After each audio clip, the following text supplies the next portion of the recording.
السلام علیکم ورحمۃ اللہ وبرکاتہ۔ امید کرتی ہوں آپ سب خیر و عافیت سے ہوں گے۔ اللہ تعالیٰ آپ سب کو خیر و عافیت سے رکھیں، اللہم آمین۔ آج ہم سورۃ حشر کے فضائل پڑھیں گے۔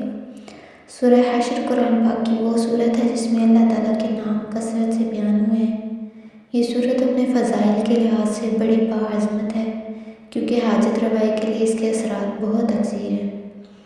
اگر کسی شخص کو کوئی حاجت درپیش ہو تو وہ 4 رکعت نوافل کو اس طرح پڑھے کہ ہر رکعت میں سورۃ فاتحہ کے بعد سورۃ حشر پڑھے اور اس طرح 11 روز تک عمل جاری رکھے۔ انشاءاللہ اس کی جائز حاجت اللہ کی رحمت سے پوری ہوگی۔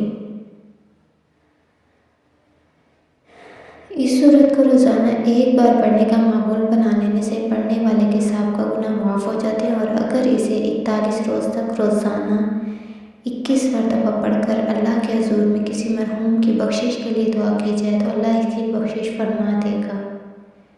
جو شخص اسے روزانہ کسی خاص مقصد کی خاطر 11 روز تک پڑھے، اس کا مقصد حل ہوگا، اور اگر کوئی مشکل کام ہو تو اس میں آسانی پیدا ہو جائے گی اور اس کی روزی میں فراخی بھی ہوگی۔ اس سورت کی 41 روز تک روزانہ 41 مرتبہ تلاوت انسان کو مستجاب الدعوات بنا دیتی ہے، یعنی اس کی ہر دعا قبول ہونے لگتی ہے اور اس کے دل کی تمام مرادیں پوری ہوتی ہیں۔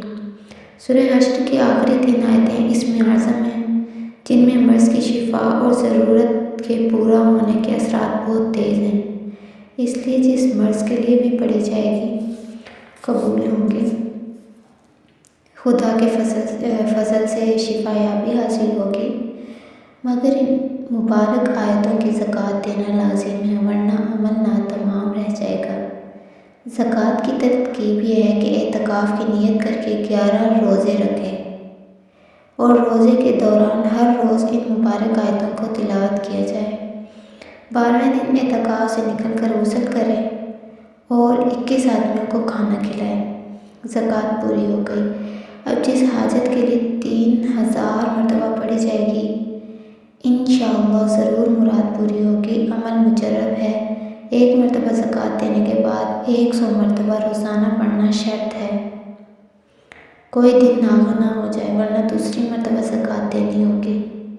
زکوٰۃ دینے کا ایام میں پرہیز جلالی بھی کرنا شرط ہے، سوائے جو کی روٹی کے کچھ نہ کھائے۔